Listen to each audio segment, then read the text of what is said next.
Oh, what a day! What a lovely day!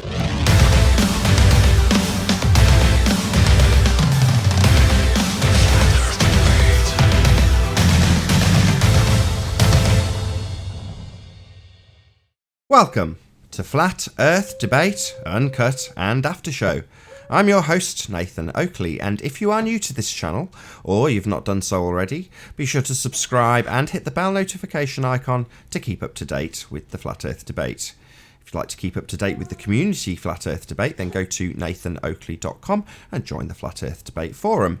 If you'd like to support this channel, there is a super chat that runs alongside each of these shows while they premiere. There's also a PayPal, Patreon and crypto link in the info box below the video. I'm going to transition across and give you a bit of an update on where the channels are at. I have done this once before, but I will hopefully give people a bit of an insight into what's going to happen over the next few days. So we're going to be, for the next 3 weeks approximately, broadcasting live on the Nathan Oakley channel, and that is linked in the info box below this video. So go and subscribe to Nathan Oakley channel if you want to join the live debate. So I've had from the website, I'll just bring that up actually. Yes, so from the forum I've had my server email address, whatever that may be, I don't know, I've set it up on my iPad now so I can actually receive and reply to them, and several people have said, look, I want to join the show, and that's dead simple. You just have to be in the live event. So if the show is actually live, obviously it's difficult to convey that when you're watching a re-up and I'm talking about being live, but at least this particular bit now that I'm talking to you on isn't live, it's pre-recorded. This is only going out on Nathan Oakley 1980. So I can say if you're listening to this right now, then you're not on the channel that for the next 3 weeks will be streaming the live debate. That would be the second channel, i.e. Nathan Oakley channel. So if you want to participate or watch live, you need to go to Nathan Oakley channel, and that's for approximately the next 3 weeks. Now, once that's up, once I've got my main channel back, this channel back for live streaming, it will be reversed. So what currently is the pre-show and after show going out on Nathan Oakley 1980, i.e. this bit, and the bit after I say don't go anywhere in the live chat, stay tuned, the after show will follow, that also goes out on this channel, Nathan Oakley 1980. So the mirror, if you like, the extra bits go out onto the main channel, and the actual live show is being broadcast on the second channel. Now 3 weeks from now that will flip around. So if you've only just subscribed to this channel, Nathan Oakley 1980, and you're unfamiliar with how the routine normally runs, and you've got accustomed to listening to this pre-show, which has typically got a few guests, not just me babbling away, but if you're used to that bit and then you wonder where it goes when you're only seeing the live bit, that will then be on, or this will then be on Nathan Oakley channel. So subscribe to Nathan Oakley if you want to keep up to date with the pre-show and after show. Now, I've just been joined by Travis, so I'll say a quick hello to him. How are you doing, Travis? Hello, hello, hello, what ho? Hello, hello, hello. Are we on 2 o'clock already? Oh, just perfect timing, Travis. I'll get the live show ready to rock and roll live in about 30 seconds time. Groovy, baby. All right. Groovy.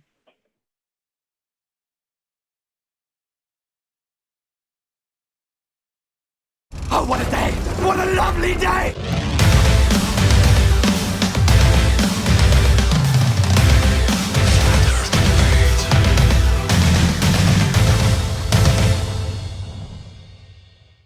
Welcome to Flat Earth Debate Live.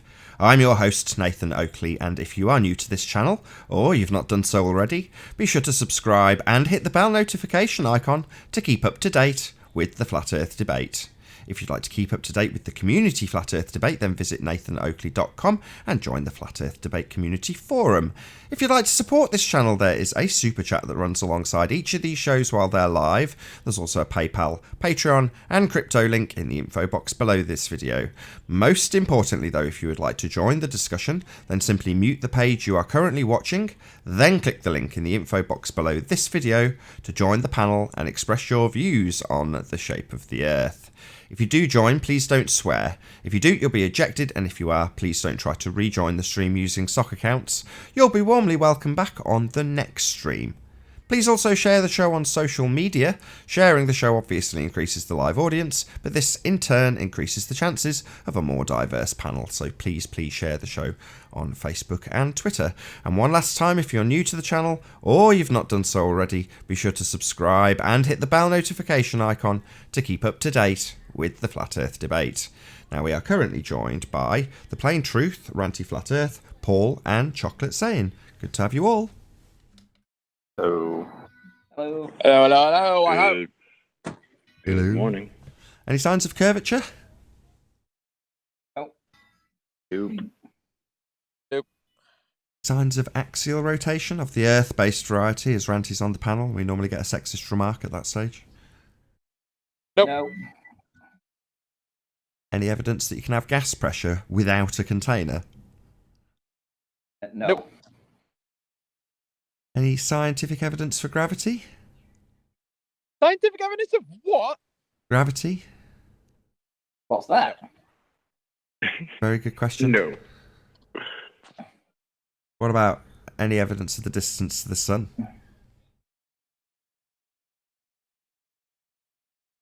Nope. Just No. assumptions. How about evidence for a self-perpetuating molten iron core at the centre of a presupposed spherical Earth? Any evidence of that? No. Anybody? No? I hold out No. so much hope for the molten iron core evidence. I really do. Well, What I was about- hoping that Gary was going to join, but he hasn't showed up, has he? Gary who? Oh, Gary very Oakley. awesome. Right, okay, sorry, that was a bit of a brain fart. Yes, we'll get to that in a moment. Last but not least, any evidence of the R value, Earth radius, gentlemen? No. Nope. No. Nope. So if you check out my mirror or chunked out section of Ranty's live stream from yesterday, Ranty informed me that Gary Olson had made a response to my response to his response to Orphan Red, as convoluted as that may sound.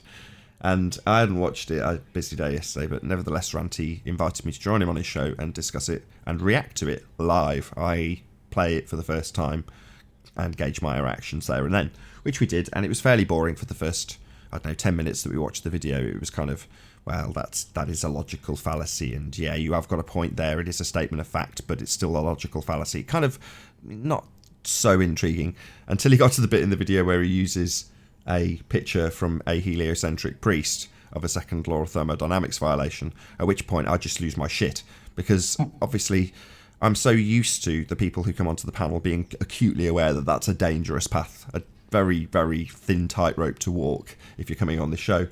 How long's it been since someone's presented a picture of space, would you say, guys? Since the last time you brought out Narnia, I think. They brought it They up, don't try to do that. but they're kind of trying to detail it as their religious faith as opposed to literally showing a picture given to them by a priest. They just say, well, the Earth is a giant mass that can retain gravity, theoretically, if it's like a tube that's big enough. They go into their conceptualizations of what the Earth should be able to do, theoretically, given all the bullshit that they understand on paper.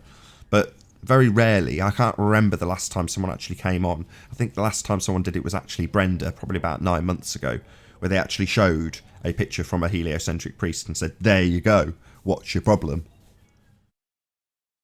Yeah, it's a shame though. I mean, his channel's gone very quiet, Nath. Yeah, a couple of people in the comments said he's deleted the videos. And I was like, I don't know what you're talking about. Then somebody else said something along the lines of, where's his channel gone?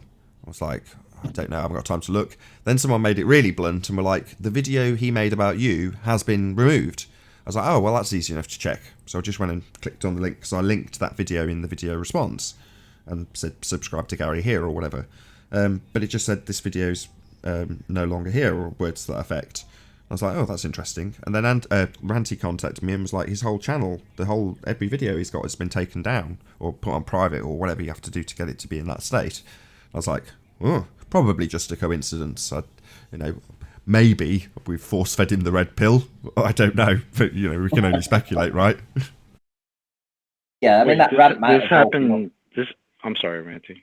No, no, This it's fine. happened.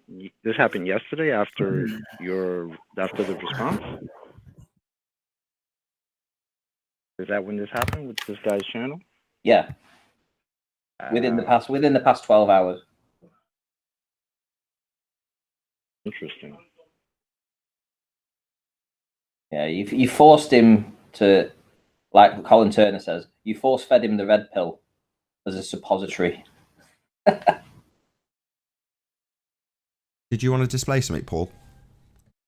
Oh, I was just going to wait till you got done. I was going to talk about the new evidence that the moon is in our atmosphere, but there was no specific time to do that yet, so I was waiting patiently. No, do it now. I mean, I'll give you a slight feed in to say that back in 1998, this information was released but didn't make headline news. Again, call it a coincidence, as we're pointing out that they're slightly fucked if they claim that they're going to go to the moon by leaving Earth's atmospheric pressure, travelling through a vacuum, and then arriving on the moon. If they're to say it's an open system, they've got a problem that the gas would escape, or they can say it's a closed system. Now, they haven't exactly done that, but that's probably enough lead. I'll pass over to Paul. So there you go, you're presenting on screen. No, it was just kind of funny. That's all it was. I mean, I was thinking how it was fun. I was talking to Erwin about it on Skype, and I just thought it was funny how they're, after all this conversation for the last year, that they decided to come out with this, just like you just said. And it's just, I just think it's hilarious, you know. And even Erwin brought up a point like, well, if the moon's passing through the atmosphere, why don't we feel the ripples, you know, like the waves going through, like your hand going in the water or something? Why don't you feel that? And I thought that's kind of ironic too. And also, why isn't the molecules slowing down the moon? Because there's impacts. You know, there's all kinds of issues that start to creep up as you start thinking about it. That's it. That's all I wanted to say about it. Can you say damage control 101, baby? Can you pop it back up? Just the picture, just one. Sorry, Paul. I know you've just literally taken it off. Sorry. That's okay. Just give me a second here. I got it. Can you see it? Can you guys see it? Hello? Yes, we can see it. Yeah, I see. I'm sorry. Yeah, that's perfect. So Yeah. even if you want to, I get a lot of glare on my screen, so it's quite difficult for me to see where the distinguishing line is, but I assume that in this diagram you've got the moon and the Earth, and obviously not to scale, and then you've got this bit of blue haze around it. Well, that still doesn't alter that that's not a container. You know, if they're going to push the limits of where they claim our atmosphere is, it doesn't make any difference. You know, they could push it double the distance or triple the distance. It wouldn't change the fact that beyond that is a vacuum. You know, so they're still not introducing a container just by saying the atmosphere extends further. You know, someone else recently was showing me some sort of electromagnetic whatever. I can't remember exactly what they were describing from NASA research. It might have been you, actually, Ranty. Was it you? Yeah. Did you want to pull that up and talk about that? I can't actually. I've literally got to go back to work. I only stopped by on my lunch, so. No, that's fair enough. Well, I'll just make my point, and then I can let Paul go back to his hangouts and stuff. But yeah, it doesn't make any difference how far they push it out, not to scale or to scale. Beyond the non-container is still a negative pressure, or I keep saying negative pressure, a lower pressure system, and entropy would still take effect. You know, this gas that they're claiming is in this area now would still dissipate into the vacuum. So it makes no difference how far they push it out. If it's got no container, it's got no container. The gas would fill the space. Second law of thermodynamics.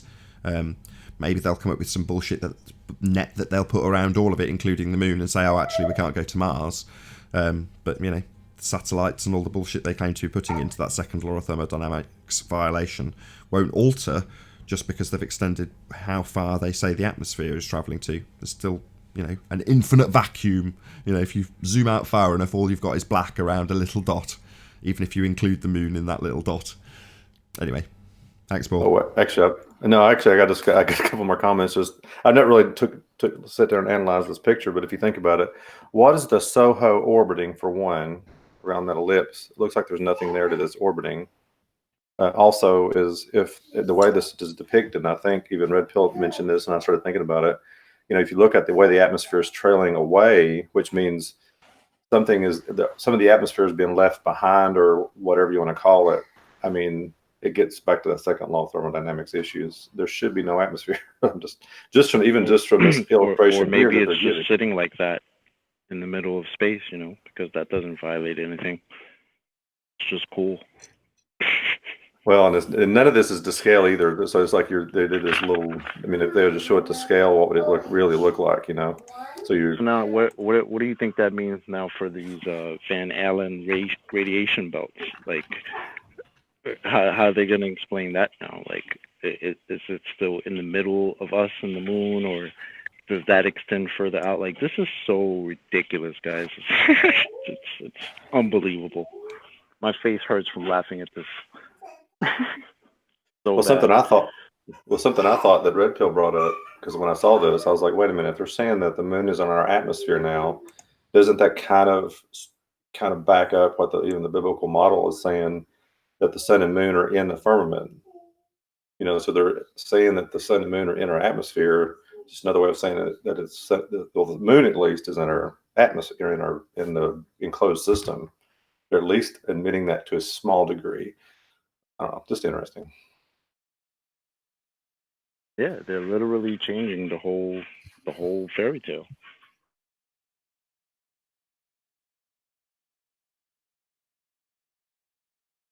So bad. Good stuff. They've now bid farewell to Ranty. He's disappeared.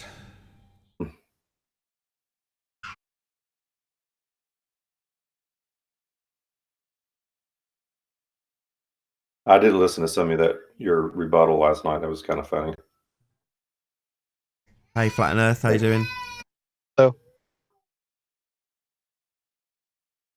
What's up, Flatter? Oh, man. Someone said biblical, so I had to come stink the place up. What are you, like Candyman? Somebody says Bible, you just show up. Yeah, same pain. Same pain.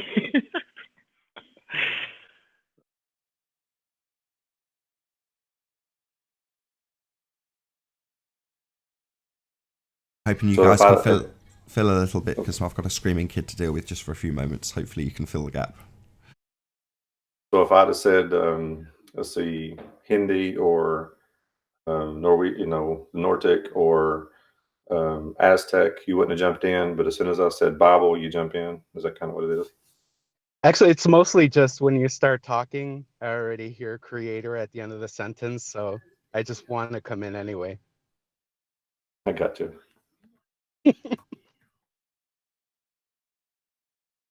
Oh, did you guys hear about that YouTube thing that Arwin posted in the Master B chat where there was like a child sex ring or something in YouTube that they're hiding in plain sight? No, tell us more. That's all I know. I saw it in the Master B chat that YouTube is being sued for it because I guess there's some child porn thing that's going on in YouTube, and it was in plain sight, but they didn't notice it. Yeah, so it's ironic that they're censoring. Certain advertisers pulling out because of that. That's right. Yeah. But then when I did read that, because I didn't read the whole thing, but then when I saw, I was like, wait a minute. I mean, Disney pulled out of it. Aren't they the ones who are putting penises in their cartoons? Like, that's crazy. So they're pulling out of it. Okay. So take of that what you want.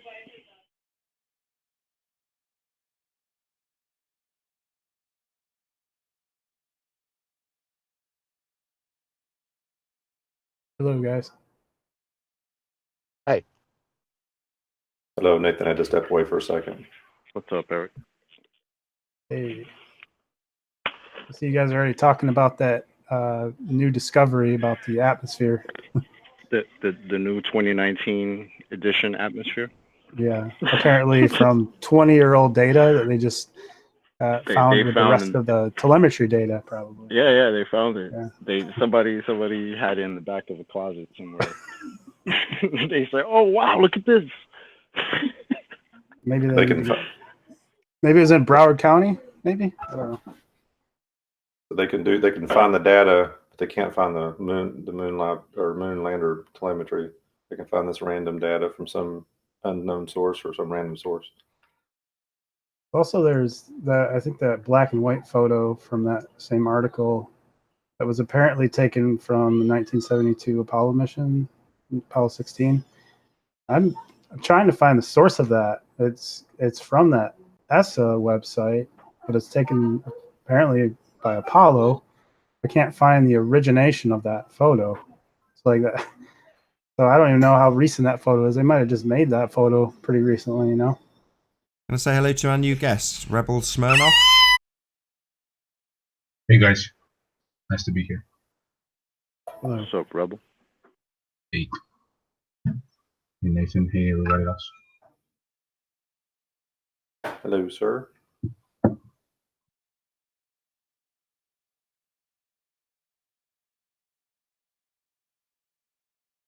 How's everybody doing? Not too bad, man. How are you? I'm doing great, fantastic.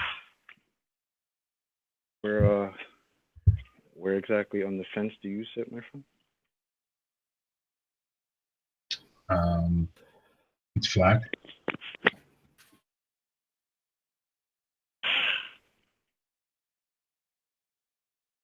How long have you thought that?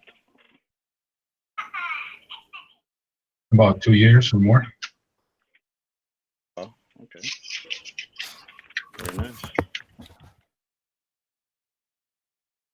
Yeah, it's a blessing and a curse, you know. Say that again. It's a blessing and a curse. Yeah, I can understand that sentiment. Definitely.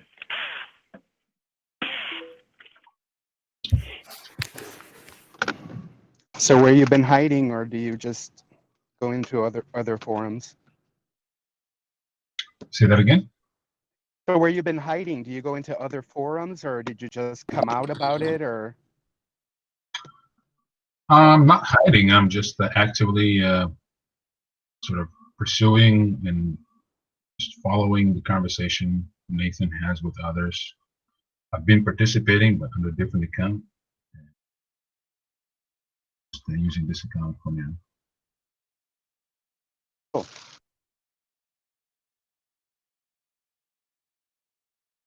What is your thought about this new revelation of our 2019 edition atmosphere, which is what I'm going to call it now?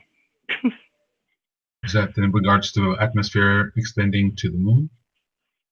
Yeah, past the moon, actually, yes. Yeah, well, they have to do something like this, right? They're like cornered rats. They're gonna have to come up with BS to mitigate the damage. Very, very good analogy. Cornered rats. Well, I mean, look at that. Flat Earth movement had propped this topic up to the mainstream already for a while. And it's just, to me, it's hilarious to observe the reaction and damage control from the other side. And of course, it's kudos to all of you guys who's, you know, relentlessly pursuing this no matter what. And, you know, a lot of you already have sort of black belts in debating globers. One thing I want to actually add to all of you, and please don't take it the wrong way. I know where you're coming from by being so harsh on the other side, but you have to understand all of us at some point in time been there. I'm sure some of you have relatives who are still on the other side. And I just simply don't wish the conversation to degrade to the point where people calling each other names. Even though if the other side does it, I think we have to remain civil and as polite as possible, because I believe that just simply that disarm the negative aggression coming from the other side to some degree.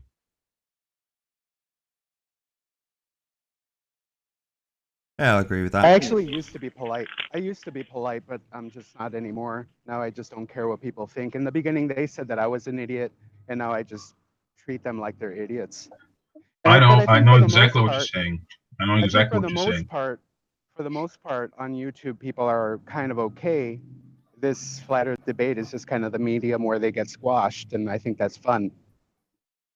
Yeah, they no, I deserve totally it. get it. I totally understand where you're coming from, and I do realize it's asking a lot from from us, from you guys, to remain sort of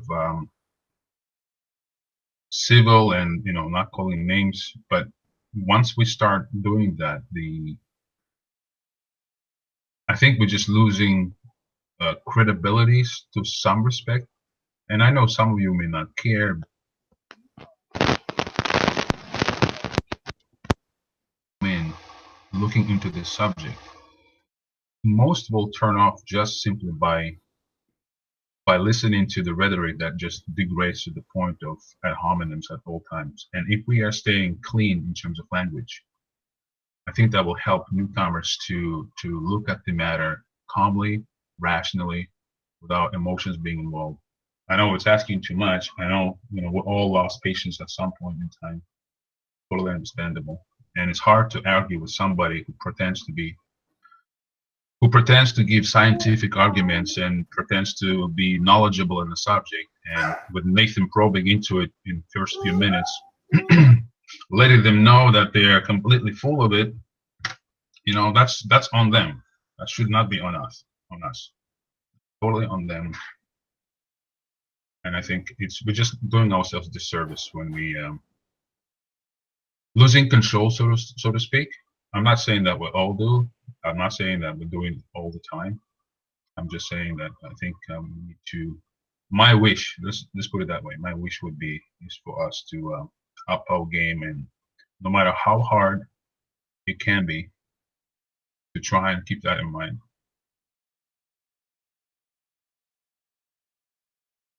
While I totally back that sentiment, I don't know, me personally, I have to say that sure, it can get a little rough in here, and, you know, sometimes it's a little chaotic, but you have to look at the basic point of we're not so much attacking them, we're attacking the arguments that they're bringing.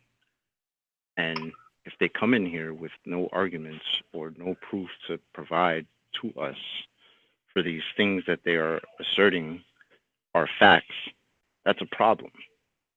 I agree. Add to that, but we have to leave it at the impersonal level in terms of the ideas. I think it's my opinion. I mean, I'm not an expert by any means in psychology and rhetoric, but I think no matter how hard it is for us within the argument, and no matter how hard the other side tries to breach that barrier for the topic to become personal rather than about the idea. See what I'm saying? Of course. But at the same time, again, when somebody comes in here with the attitude of hi morons, you know, I've come in here to put you guys on game as to what's going on in the world. So, I mean, we're humans. We're gonna take that with a certain emotion, you know what I mean? And then to add to that, you still don't have any science to back up what you're actually saying, it becomes a problem, you know? So yeah, I know it's a little rough when these globals get what they kind of deserve, but they do sometimes kind of need to get that because they come in offhand with the attitude of we are stupid and they are trying to help us out. Yes. Either that or they are trying to ridicule us. And, I see. You know, I totally get it. I'm talking about more of a long-term game plan. You see what I'm saying? Long-term game plan necessitates us being calm, not crossing the barrier to get on ad hominem, and just stick to the issue at hand, no matter how absurd or retarded we think the other side is. Because remember, all of us at some point of time have been there, right? I'm not saying to the same degree. I'm not saying to the at the same sort of issue, because I'm sure you guys understand what I'm saying. It's just my wish, you know, take it or leave it. I think in the long term, there'll be more negativity coming out of that in the future than we want to deal with. So just my suggestion to stick to the topic no matter how hard it is, not cross this barrier for the conversation to become full of ad hominems, even if it comes from the other side. I think what would help across the board on both sides is that we both Yeah, but come somebody at it. has to do it first, and it ain't gonna be them. Trust me. Yeah, I mean, I agree with you, and I think one thing we don't do on both sides is sometimes we don't kind of come at it both as a teachable. We both sides coming teachable, which means there might be a point that somebody's making that we need to hear on both sides, but that neither. And sometimes we get wrapped up in the heat of the moment. And I agree with you. But the thing is, once a hominem starts flying around, the rational mind shuts down. So it becomes harder and harder for them to comprehend what it is either Nathan or Sleeping Warrior or anybody else is saying. Just from that point of view, I think it will be helpful. I know it's hard, totally hard, maybe not justified, but long-term gain, maybe not for the sake of people on the panel, but for the sake of somebody who's coming in the first time. Even though, don't get me wrong, I thoroughly enjoyed Nathan's rhetoric, Nathan's ability to put point clearly. I do share his optimism and emotions. I totally understand it, but I think my thinking of it is, and it's not a critique of Nathan. It's just in general. When I see videos from our side calling other side globetards and other names, I know we want to do that. We all want to do that because we are called idiots and stuff like this.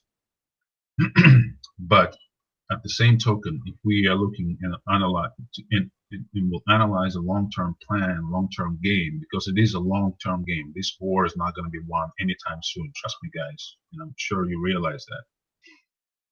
Better fought with ideas, with clarity in speech and rhetoric, so newcomers come in can sense the passion, but are not turned off by the language, by the ad hominems. Right? Because we're not really targeting dumbasses here, right? We're not targeting people who will never come around. We're really targeting intellectuals. We're targeting people who are actually able to think for themselves. And unfortunately, for the most part, most of them will be turned off. Their rational mind will shut down as soon as emotional level will cross certain threshold. I've been in situations like this. No matter how right I am, if I cross that barrier in a conversation, all hope is lost. For me to have that person to think rationally, and that's, I think, is important. Yeah, and just a couple of months ago, I was a quote unquote globetrotted myself, and it makes me think of, I don't know how many people know who Rush Limbaugh is. He has, I think, some good things to say about the art of persuasion and argumentation. Is that the best way to quote unquote win someone over is to lead them to draw the same conclusion that you did, or lead them so that they themselves get that realization, not through like calling them names, and because like you said, people get closed off and it kind of gets more of the fight or flight response.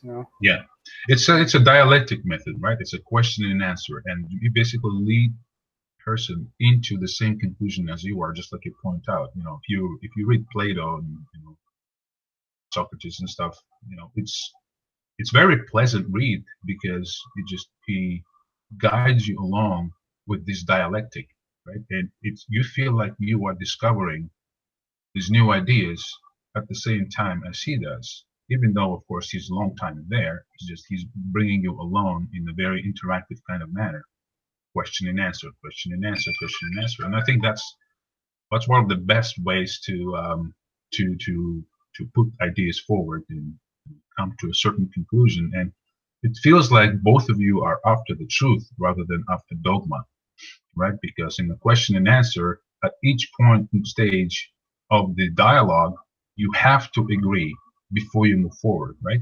And so we will discover a lot of times, following that rhetoric, following that technique, at what point do people actually disagree, right? Rather than we are shooting right away from the target. I'm not saying all of us do that. I'm not saying all of us do that all times. Some of us do it. shooting right away for the target. You know, Earth is flat and blah blah blah, right? And for them, it's too big of a leap of faith or even idea to comprehend.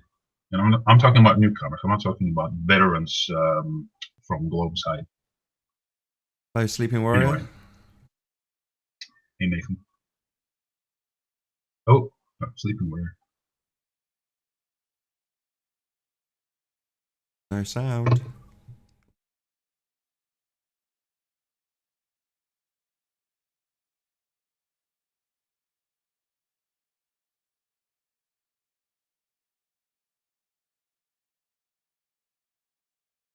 Makes you wonder that sometimes a lot of what's happened, because there's a knee-gut response to laughter and ridicule right off the bat. And like you were saying, it does kind of trigger a response that shuts down all rational thought, you know, Exactly.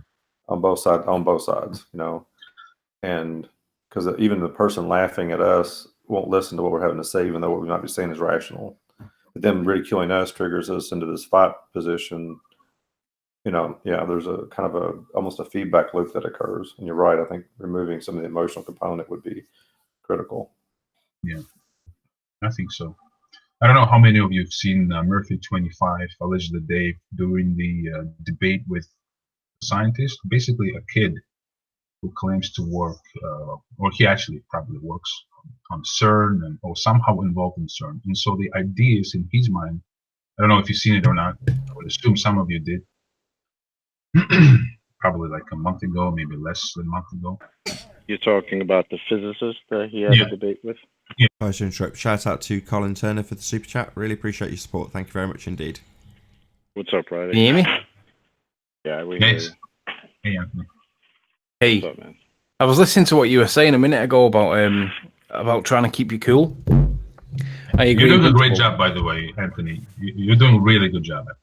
I agree with you in principle, but how do you deal with people that are intellectually dishonest but try and pass themselves off as being intelligent, who refuse to accept points, who refuse to admit that they might not be as strong as they think they are in terms of the points they make, or dishonestly misrepresent arguments to try and sound as though they're winning, but actually they're not answering the point in hand, and they refuse to answer the point in hand?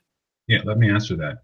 Just because we're calling them names doesn't change the fact that they do it, right? Doesn't make us win or lose.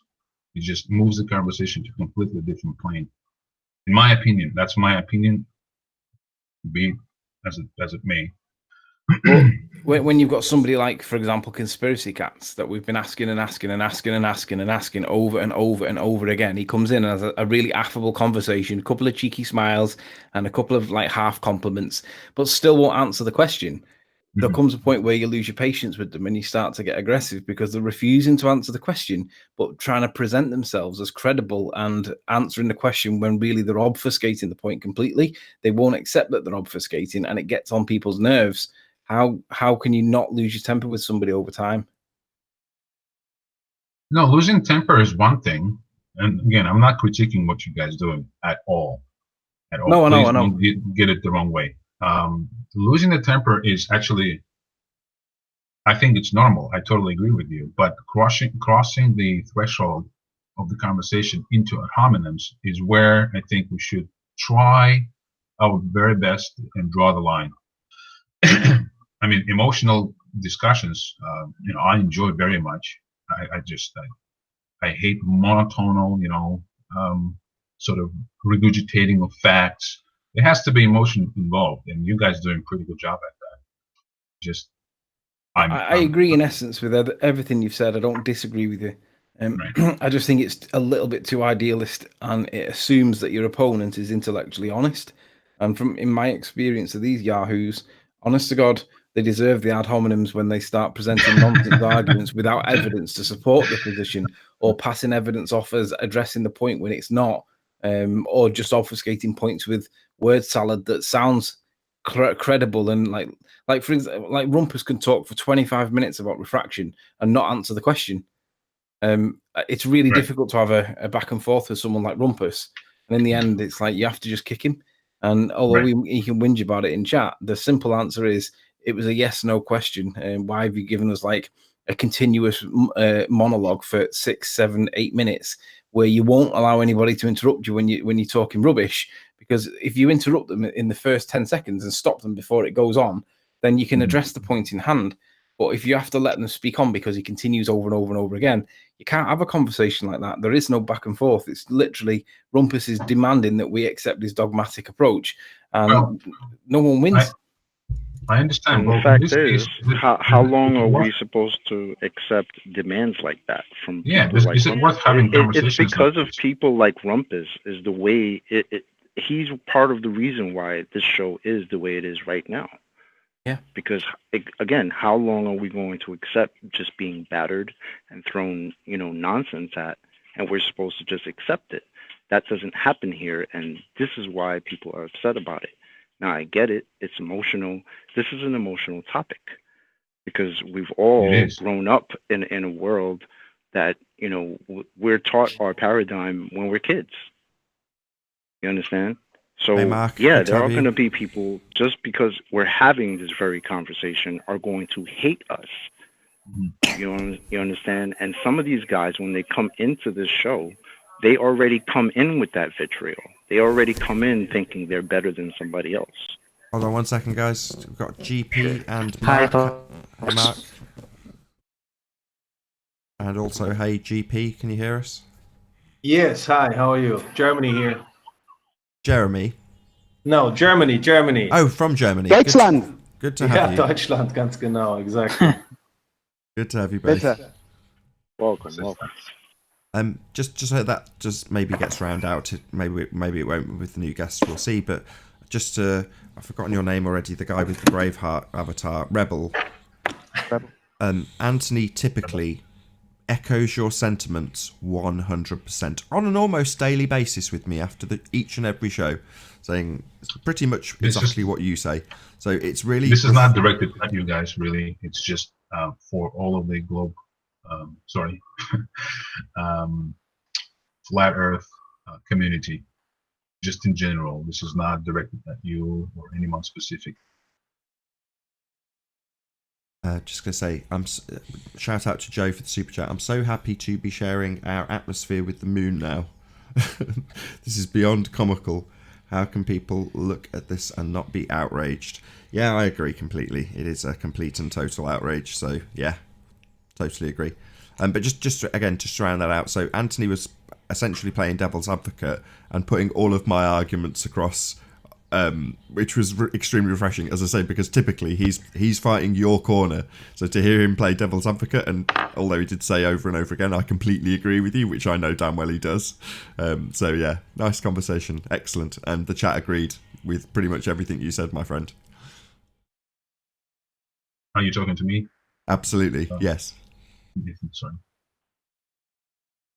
Right. Yeah. So yeah, I think we win in the long run if we try our best to stick to the below the threshold of becoming personal in the conversations, no matter how hard it is. It's a winning position regardless how you look at it. Just thinking tactically here. Yeah, I think the thing that bugs me the most, and I think that in a debate, emotions can fly and it can descend into ad hominems, but I see it the most on the globe side is they start at the default as calling us all retards and dumb. Yeah, but we don't have to degrade to their level. That's the thing. Oh, I know. I'm just saying that when we're in a debate in the heat of the moment, sometimes it can descend, and like Anthony said, we're not perfect, and I'm just saying that I agree with you actually about this issue, but I'm just saying that it's difficult when they start with that as a presupposition or supposition that we are. Yeah, and they're very smirky. They're very, they think they're better than everybody else. I totally get it, and a lot of it is childish. I mean, you guys have to understand. If you just outsider looking at the conversations, I guarantee you, keeping the conversation cool, collected, they'll see right away that the other side acting childish, no matter what, right? Yeah, I was just going to say. So that. Naturally, they'll start. Their mind will start opening up to the idea coming from our side, right? Because we sound cool, collected. You know, if we have to repeat something 100 times, even though I probably couldn't do that. I mean, kudos to Nathan and Anthony and all of you guys. I myself, I'm not saying that I'm perfect. I myself probably would go into ad hominems as well, because that's the natural reaction when somebody calls you names, right? You just immediately respond. Somebody talks to you snarky, thinks they're better than you, and you know their opinion is better than yours for whatever reason. It's hard to maintain a civil conversation with people like this. I totally get it. So I mean, just to reiterate what Anthony said, I mean, let's just take an example of somebody like Bob who came in the other day, right? This guy comes in for, I don't know, almost 2.5 hours, something like that, spitting all this nonsense to us, and then at the end of it, when he basically realized he didn't bring anything, what was his response to that? Oh, I already have all the answers. I was just trolling you guys. You know what I mean? Like, how are we supposed he was to just deal with angry. that? Yeah, I'm sure he was just angry. But And I would say, the Nathan channel is the bad place to do that, because I disagree with Sleeping Warrior. I think Conspiracy Cats was pushed away by Nathan's method of just squashing people, which I love. I think it's great. I think they should all be squashed and treated this way, but it's going to cause people to run away, which is what Conspiracy Cats did. Had Nathan not reacted to him and, you know, called him an idiot or whatever he does, the way Nathan does it, the way we all know he does it, Conspiracy Cats might still be here today talking about the same old thing. Yeah, but we're not fighting. Of course you object to that, but you're wrong. Sorry. No, I object to it because what you're doing is labouring the point against Nathan when you should be saying, well, why has it got to 300, 400 times when he hasn't answered the question? If he'd have answered the question, if he'd have answered the question in the first, maybe even the second time, if he missed it the first time, if he'd have answered it the second time, it would never have got to that point of 300, would it? And losing your temper. Exactly. But Rebel's point is that we are right, regardless of where the conversation goes. If you were just calm and collected and answered all the questions, eventually you would both lead to the same path, whether they like it or not, Yeah, because but we're Flatner, right. you know damn well whether or not we are right. Whatever happens at the end of the day, he's going to go back to his whoever the hell he's talking to, or whoever's listening to him, and tell all of us that, or tell all of them that we're wrong.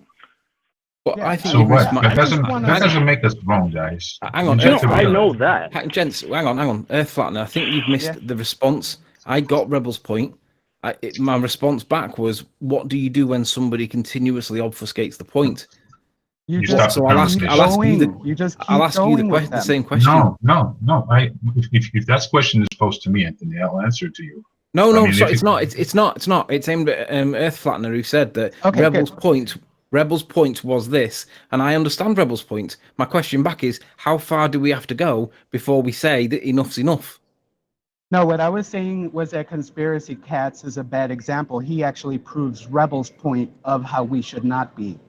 Because Conspiracy you're Cats pinning the was blame. afraid. You're saying that he's not here because of Nathan. No, I disagree. Yes, he's not here because he can't answer the question. Right. He needs to be a victim. No, I don't think that's right.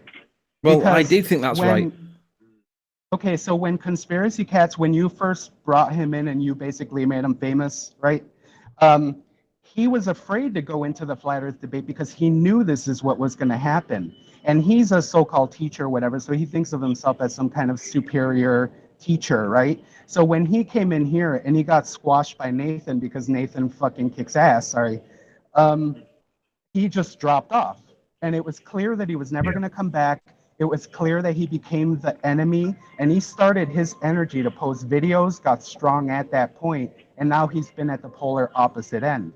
Had Nathan come at him in just an intellectually, just calm way, he would have just been going in circles with him with gravity and presuppositions and all this stuff. Respectfully, but none of that would have happened had he answered the question the first time it was posed. But not only that, you can't do that.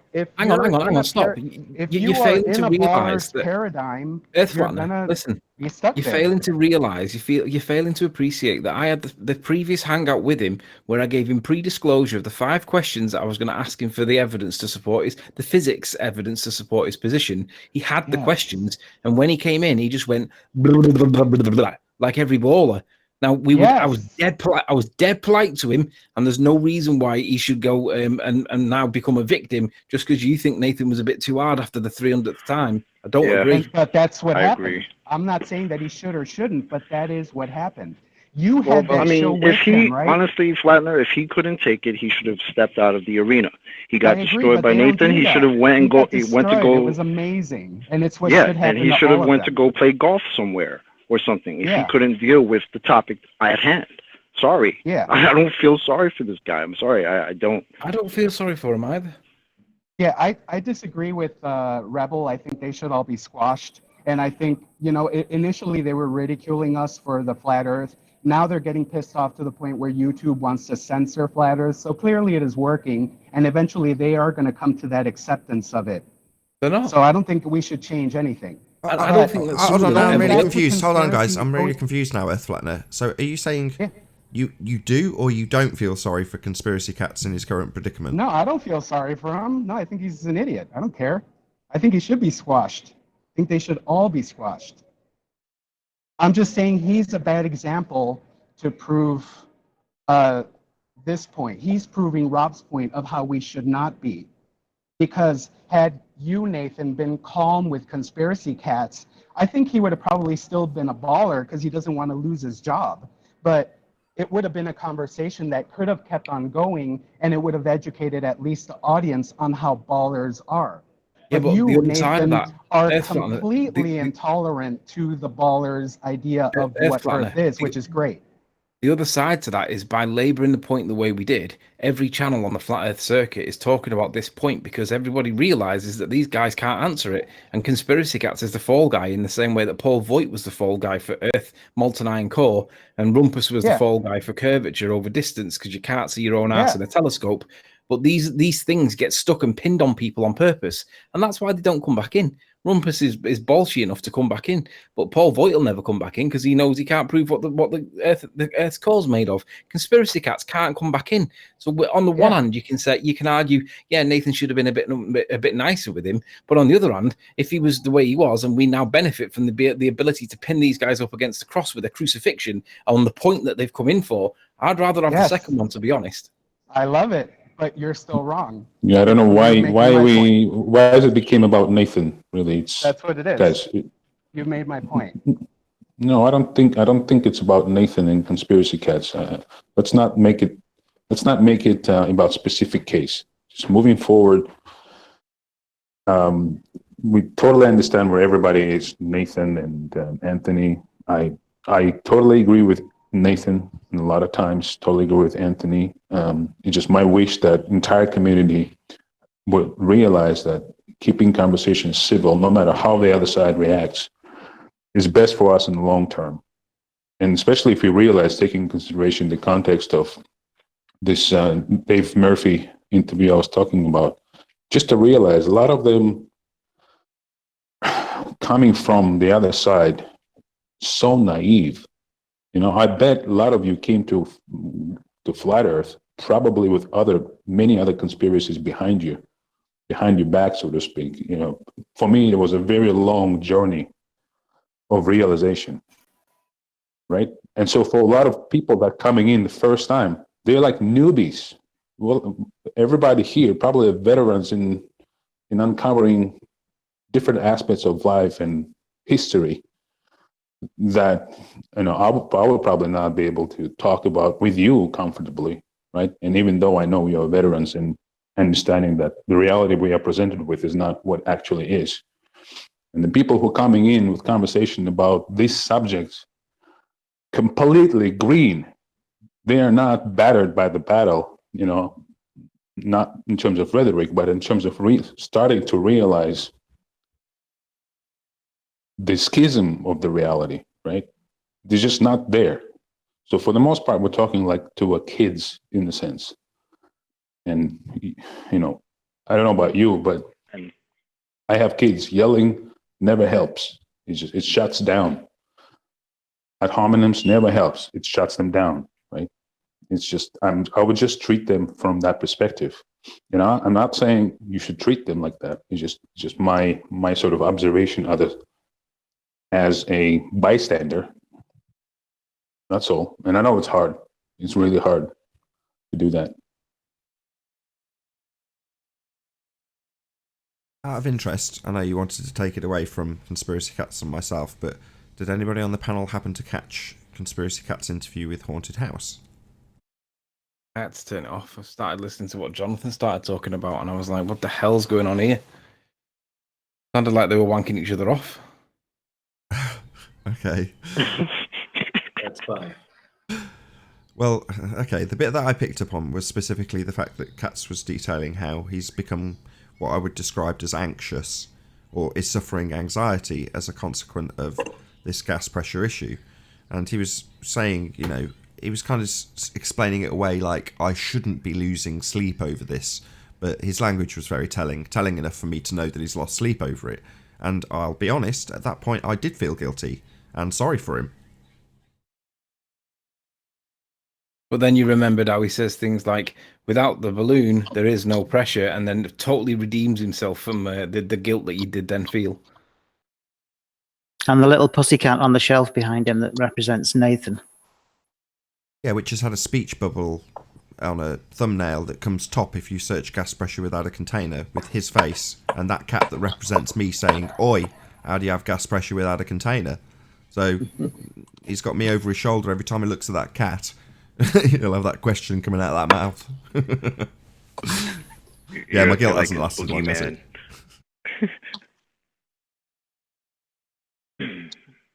I don't know. While I agree a lot with a lot of what Rebel said, I completely see where he's coming from with it. It's just, sometimes that's going to be hard, man, because, again, these guys come in with a certain attitude that, you know, yeah, and I get the whole we should be bigger than that, and I totally get it.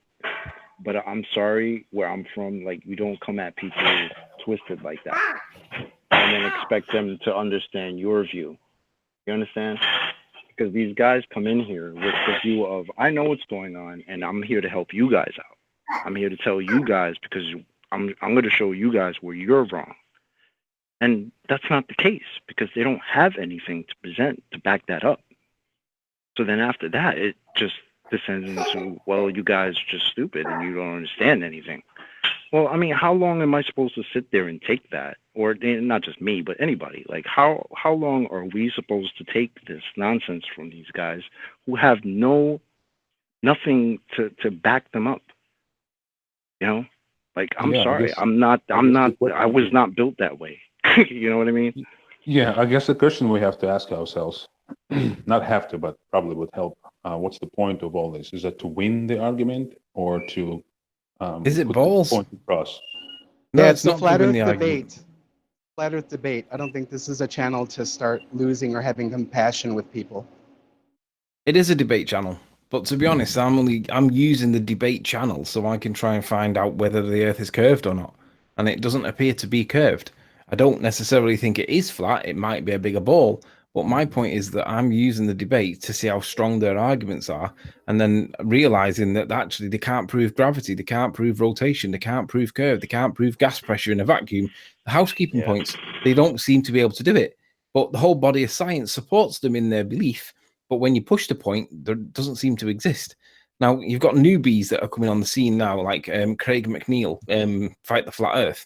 And he's got this, like, you know, like when people walk down the road, they've got a swagger. Well, he's got this tone to his voice that he's effectively walking down the road with a swagger in his voice.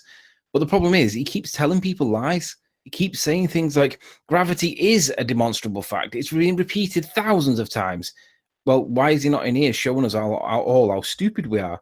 So let's get the message across to that Craig McNeil. Let's see the evidence. We'll either come to him sometime or he can come to us, but there won't be any babysitters. There won't be people like Red's Rhetoric holding your hand.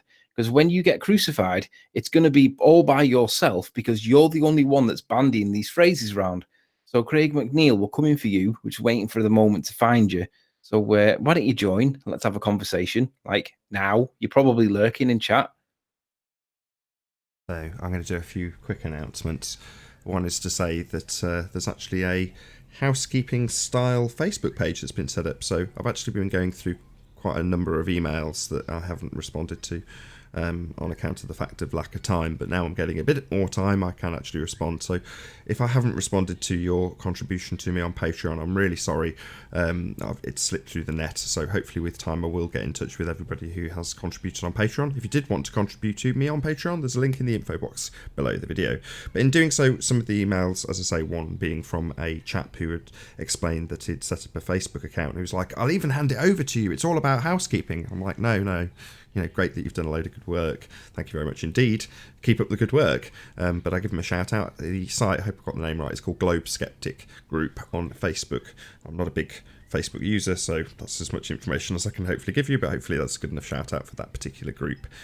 So yes, with that, I'm going to actually say a farewell to the live audience, temporarily though it may be. So if you are watching this on the Nathan Oakley channel live right now, it's farewell for now, but stay tuned as there will be, or stay in the chat at least, as there will be a second show to follow. If you're watching this on Nathan Oakley 1980, then stay tuned on this stream, as there will be a short after show to follow.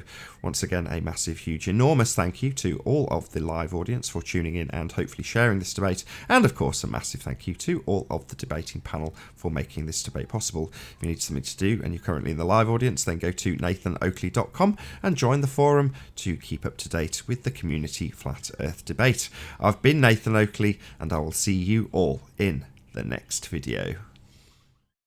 Oh, what a day! What a lovely day!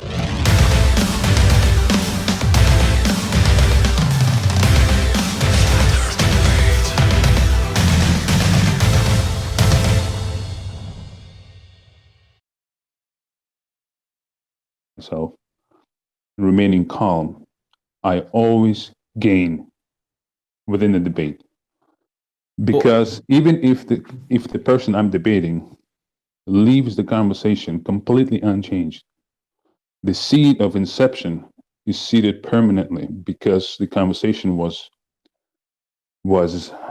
held at the sort of a highest rank of being academic, sticking to the points without ad hominems, even if ad hominems are thrown at me. It's hard from ego standpoint. I totally get it. It's not easy to do it. I'm just saying. Yeah, but listen. What you're asking of us is to raise the standard, but that standard isn't being equally raised by the other side. If the other side did raise their standards, I would agree. And I do support that they should be allowed to speak freely. And I don't support banning people and stuff like that. I let them talk, unless it becomes crazy, in which case I say no.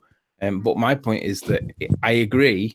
However, it requires two of us to paddle, not just us on our side. They've got to play fair too and answer a question, but they're never going to do it because they have to apply obfuscation tactics and distraction tactics.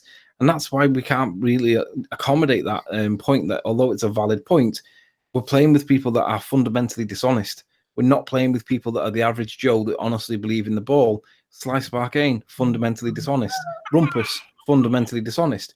Dawn Treader and Chris MCM, they just follow the side that they believe. They're not intentionally deceitful, but the protagonists are. That's what we're fighting, and they're not going to up the game because they will never stop obfuscating points.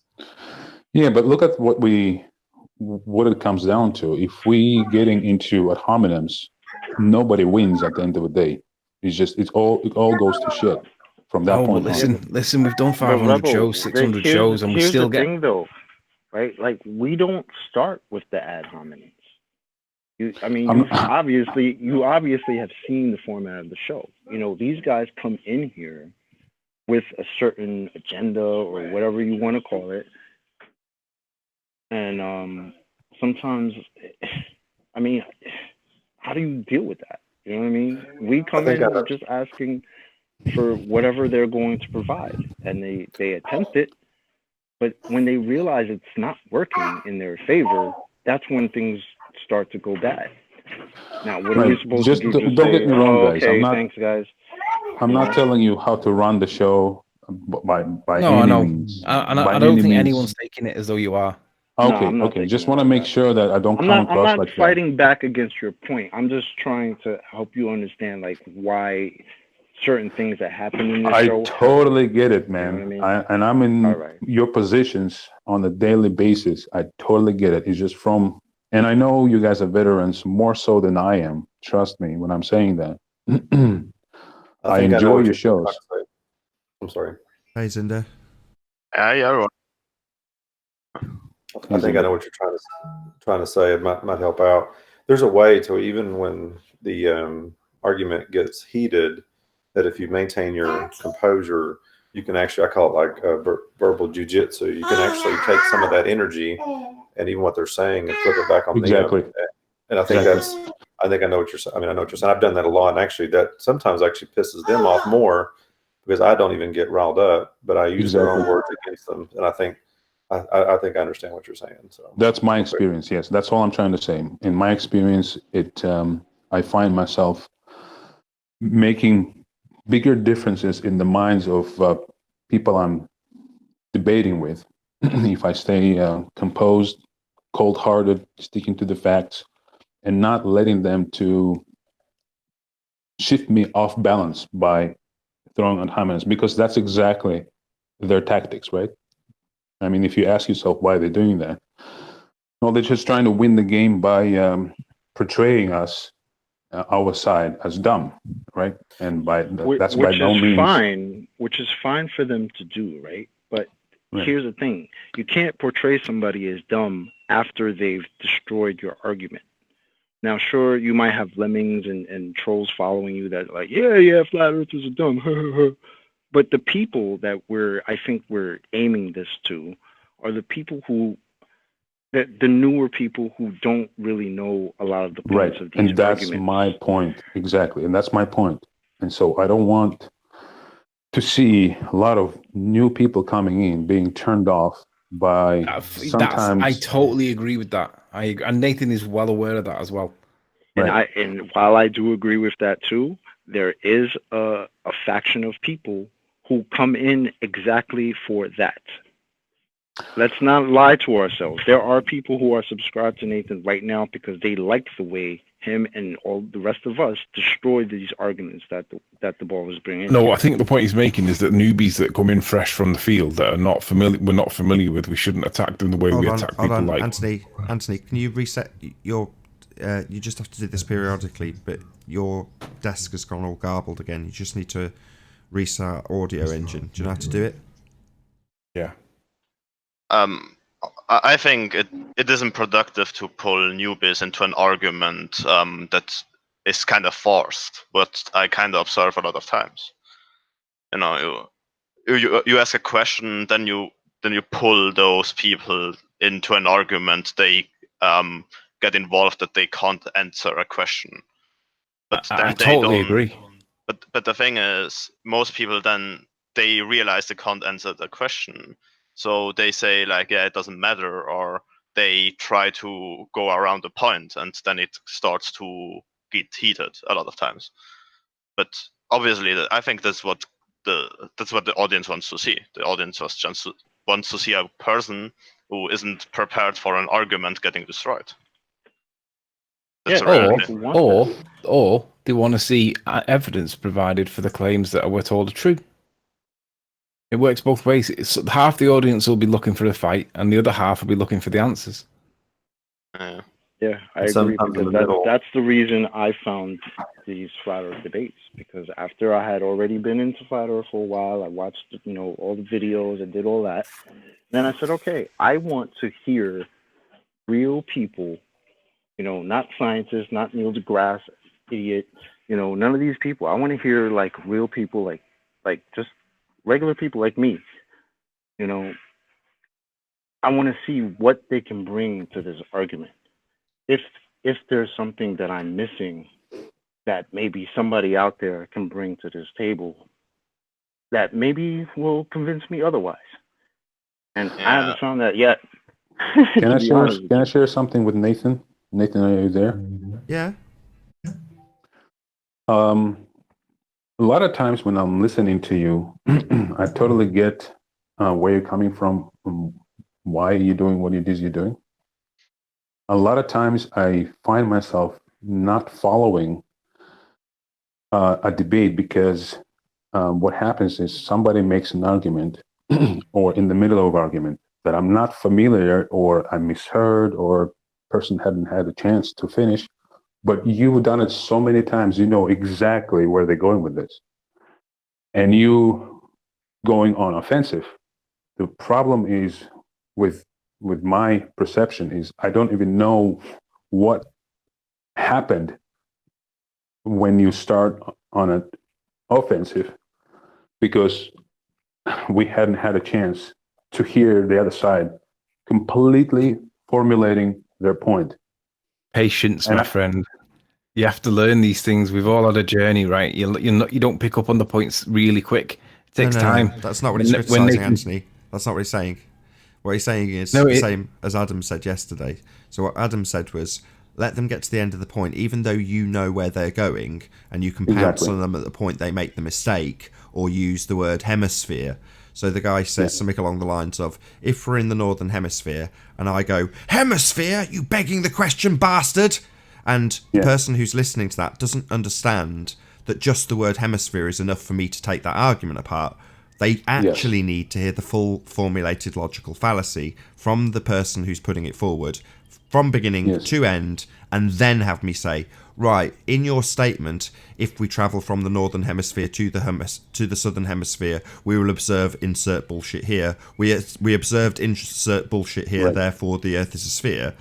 I can then pull it apart, given their full rhetoric, as opposed to just hearing one bit, hemisphere, and then pouncing on them. I think that's what you're saying. It's the same as Adam said yesterday. So great minds. You got it right, exactly. Yes, and it's not a critique. It's just an observation. It's just an observation, and just as a point of an example, a recent debate we had, I don't know with who, in regards to a person was trying to explain if you look at the Polaris and you start walking away from it, and you interrupted him saying, "Okay, away from where?" Equator and da. So at that point, I completely lost the point of argument of who's trying to say what. And I understood where you were going with this, Nathan. But I think if I had heard their argument, their point of view, their reasoning to the very end of the logical conclusion, I think it would be much easier for not only myself, but especially for newcomers to understand, okay, well, this guy just explained exactly the process, a thought process, and then you, Nathan, basically take it apart from the beginning to the end. Because if you start taking apart the argument at the time that started, I'm afraid a lot of people don't even know what it is you're taking apart. And for me, I'm sort of a veteran, not in the terms of rhetoric, but in terms of arguments for flat Earth. Sometimes can lose the point of a conversation because you've done it so many times. You know exactly where they're going with this. You're probably thinking of it in many dimensions, but a lot of us don't necessarily. No, that's fair enough. It's force of habit, like you say. You correctly identified the reason why I do that, which is to say, when you've sat here for 700 and whatever it is, 30 episodes, you get used to the arguments, you hear them repeatedly, and you can pick them apart quicker and quicker and quicker. But that doesn't mean the audience is keeping up. Exactly. A question related to yours, to the people who are here since a lot of time. When was the last time you heard a new argument? Like of the basic new, not like that changed a little bit from, I don't know, from a mountain to an airplane or whatever. But when was the last time you heard a completely new argument, completely new point? Relatively recently. So the adaptation that we had to make to get around that, what's it called again? Where the prominence. So the use of a prominence in a globe argument is a new one. That's probably I can't think of any others, actually. That's probably the only one I can think of. Where we've suddenly had to adjust our argumentation in order to point out how the reasoning is flawed. In other words, taking a standard radius value and looking at it from zero, sea level, when you've got a prominence to deal with and you're actually elevated a mile above what the radius value would give you as standard.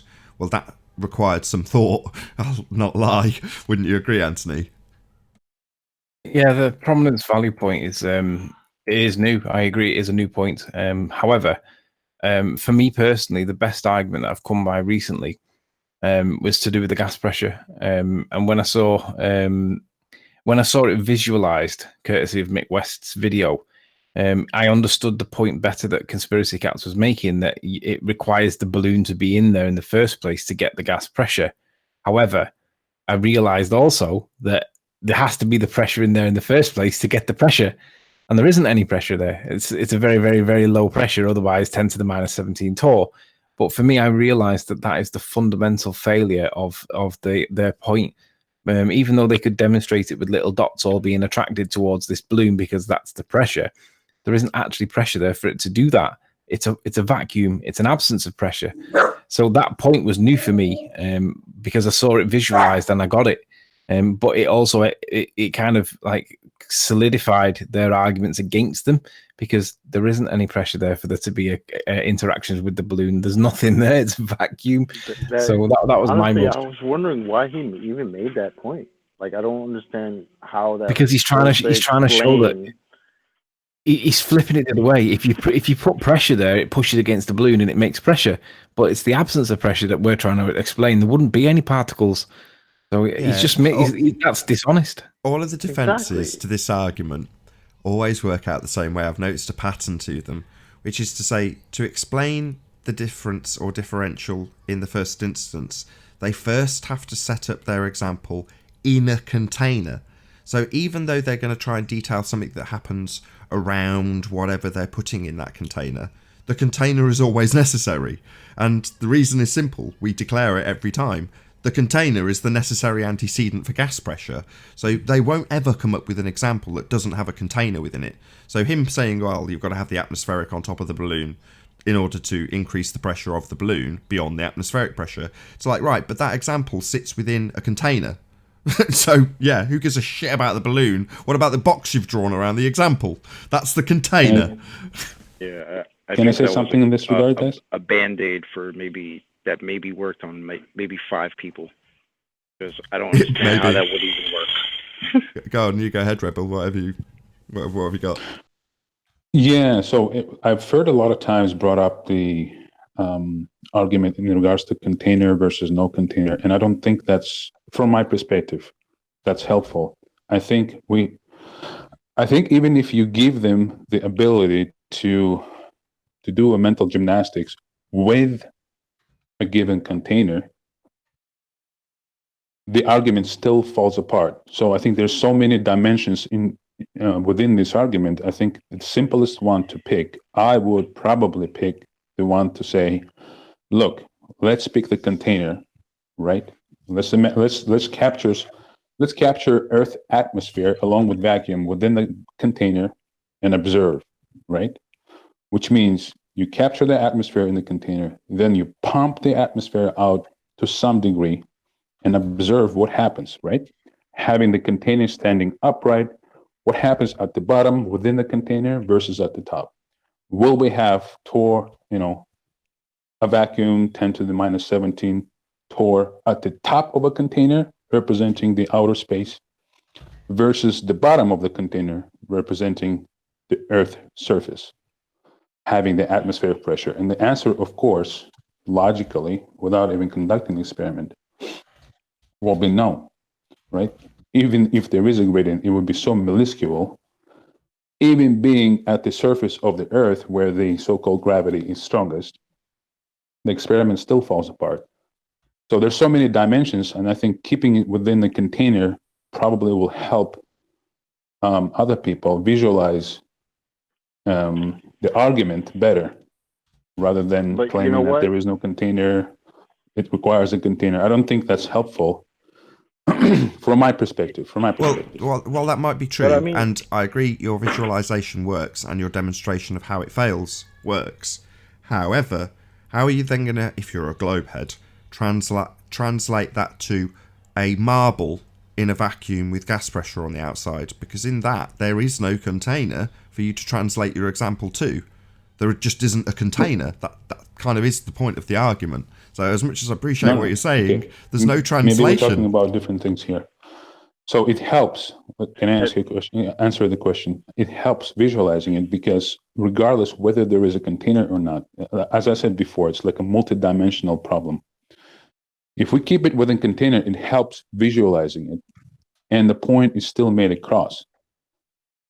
Right? If they realize that within a container you can't achieve the pressure gradient to the degree that is claimed we have around the Earth, right, around the globe Earth, then that will probably, light some light bulbs within the brain saying, well, yeah, okay, let's say, because you're going, okay, well, there is no container. I'm saying, don't even go there. Let them have a container. Let them pressurize a container. I don't understand, but I just don't understand why. So you say, let them have a container. Okay, well, yeah. Is that analogous to the Earth they think they live on? In their mind, yes. What I'm saying is I understand. I know. In their mind it is, but it isn't, is it? That's why it's the main point. So yeah, I can just say in your mind there's a container. So for your example of gas pressure without a container next to a vacuum, you can have a container to demonstrate how you can have a gas pressure gradient. But for some reason you think that's less confusing. Maybe I'm not saying it's the right way. My bad. So the whole premise is that low pressure can coexist with pressurized system. That's the entire premise of the argument, right? Forget the shape of Earth. Forget the atmosphere and space. The entire premise is those two systems can coexist with the aid of gravity, right? That's the entire argument. I don't think we need to go whether there is a container or not. If they actually having a container to illustrate this issue is even quick, better. I mean, I don't want to cut you off. I'm sorry, but real quick, Nathan has tried that. The past couple of days, he's actually let them beg the question and say, you know what? I'll give you the gravity. I'll give it to you. Now, with your gravity, show us how we can have gas pressure without a container. And they still can't do it. Right. No, maybe that's happened the last few times. Maybe I missed it. I apologize if that happened.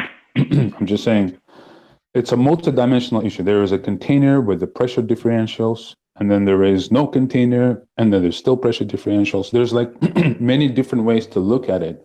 And I think to keeping it really dead simple, like you're talking to a 3-year-old, to help them visualize that the possibility of what they trying to explain is zero, right? Just help them visualize. But that's why we cut them off at the pass and say, excuse me, that's very nice for your pressure gradient, but how do we have that pressure in the first place? Yeah, but then throwing their imagination back into the atmosphere, outer space, and I don't think that's helpful. In my opinion, I may be completely wrong on that point, but I found myself time and time again almost looking at the video that was already, long past life, saying, Nathan, just let them have a container, man. It still doesn't work. So having a container makes it very nice, concise visualization. Okay. Understanding, we have a pressure differential and gravity, everything working together. Do we still have the condition required? But you're saying let them have a container. What container am I letting them have exactly? Sorry, guys, I'll be right back. I'm failing to see the point here, because if I let them have the very thing that they're lacking in their system, then that is the crux of the argument. So to say, yes, you can have this very thing that you're lacking in your model where space meets gas pressure without the barrier, why on earth would I say, oh, well, let's pretend that your imagination about a non-barrier barrier works? This is crazy. This isn't going to help people be less confused. Am I wrong, guys, or what? No, definitely, because eventually they're going to use it as a closed system and an open system, depending on what they're trying to argue. Yeah, depending on their thoughts and feelings. Yeah, they do that anyway. Exactly. This isn't going to make people less confused. It's like, no way. You need a container. That's it. I mean, you couldn't be more concise. The question, how do you have gas pressure without the container, is far more concise than saying, even though Earth doesn't have a container, I'll let you demonstrate it with a container to make the point that you can have a pressure gradient, which is a straw man argument, so that you can demonstrate you can't have the gas pressure in a container next to a vacuum that's next to another container. That's totally confusing. Exactly. Just That's how how I do you have gas pressure without a container? There's your picture of Earth. There's nothing pressing. There's nothing for the gas to press upon. How isn't the gas not escaping? I don't get it. Yeah, I mean, they just released a new picture, a new diagram of Earth with its atmosphere all past the moon, and they still don't have a container. They still don't have Right. anything. So Exactly. I mean, That's exactly what I said. wh- Where's the container? Oh, right, they're pushing out the atmosphere. All right, push it out to 1 million miles. How big is space, did you say? Oh, infinite. That's a pretty big vacuum for that 100 million miles of atmosphere that apparently can spin with Earth.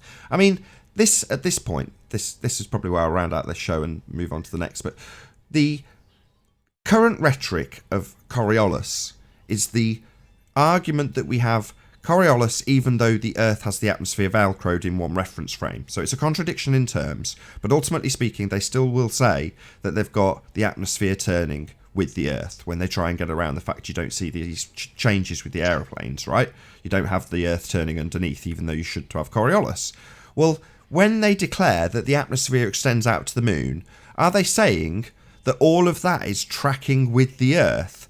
So can you imagine the rim velocity of the outside particles that are at the very top, right next to the vacuum, beyond the moon? And are they whipping past the moon, these particles, and then catching on the moon and causing a great big low pressure system behind the back edge of the moon as it floats through with our atmosphere, and then passes it and manages to catch back up so that it can go the same speed as Earth on this massive outside edge? It's like, this is utter horseshit.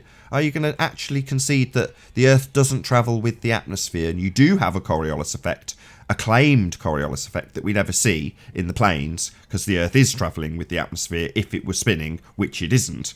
Or do you say, no, the atmosphere does turn with the Earth and it is massively increased at the outside edges where it's going past, the moon as it spins round with the Earth? It's like they're just creating more problems for themselves, which is probably why this didn't make mainstream news in 1998, because it's riddled, riddled with contradiction.